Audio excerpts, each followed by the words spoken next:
ગરમા ગરમ તેલમાં તરાતા આ ભજીયા, તાવડા ઉપર ચેડવાતી આ રોટલી અને આખો જમણવારનો આ માહોલ, આ હે ખરેડા ગામનો માહોલ. આરબી ન્યૂઝની અંદર આપ સૌ લોકોનું હાર્દિક સ્વાગત છે ને હું છું તમારી સાથે રવિ બરાસરા. અત્યારે જમણવાર જે જગ્યાએ ચાલુ છે ને એ જગ્યાએ આપણી હી અને અહીંયા જમણવાર ડિપાર્ટમેન્ટમાં અલગ અલગ મદદ માટે ગામના યુવાનો જુવાનીઓ બધા અત્યારે હાલ ઊભા છે. કેટલા વાગે બધું ચાલુ કર્યું? ચાલુ 10:30 વાગે. 10:30 વાગે? 10:30 વાગે એમ.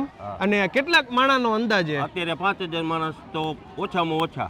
શું મેનુમાં છે જો ભજીયા છે, પૂરી છે, રોટલી છે, જાંબુ છે, સંભારો છે, દાળ ભાત અને આપણે પાપડ.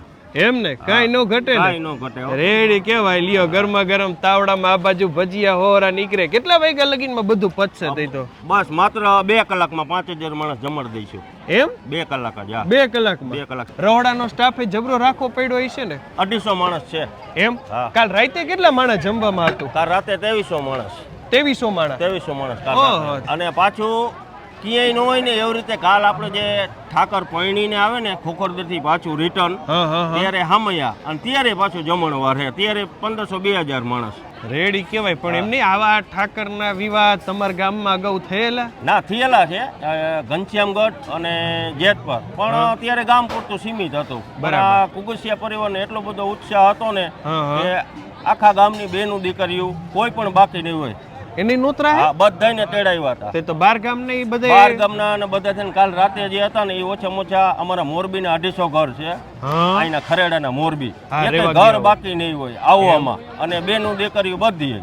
અને અહીંયા જે ફુલેકુ અને ગોતેડો હતો એમાં ઓછામાં ઓછા 7-8 હજાર માણસ હતા અમે. ઓહો, 8000 માણસ? 8000 માણસ. અને જે ચોક અમે આયોજન કર્યું હતું ને એ બધું ભરાઈ ગયું ને થોડી ખંકડાશ પડી અમારે.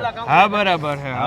આ બાજુની સાઈડ તમે જોઈ શકો છો, રહોડાનો તામજામ આખો જોઈ શકો છો. છાઈસુ બાઈસુ બધી અહીંયા ગામડેથી કે રીતે એરેન્જ કરી ગયું? ના, છાસ બધું ગોરું લઈ આવ્યા છે અને પાણીની વ્યવસ્થામાં નળ જ ગોઠવી દીધા છે. હાથ ધોવામાં કાંઈ નહીં અને પાણી અને એઠવાડની અહીંયા એટલી બધી સગવડ છે ને કાંઈ કરવાનું નહીં. આજનું ટક મેન હતું ને આમ તો જમણવારનું? બરાબર. આજનું ખેતીવાડીના મજૂર પણ જમાડવાના. એમ ને? હા, એને નહીં બાકી? એટલે એ લગભગ 500-700 મજૂર એ બધા ખેતીવાડી વાળાને કહી દીધું એટલે એને જમાડવાના. અને બીજું કે કૂતરાના લાડવા બનાવ્યા.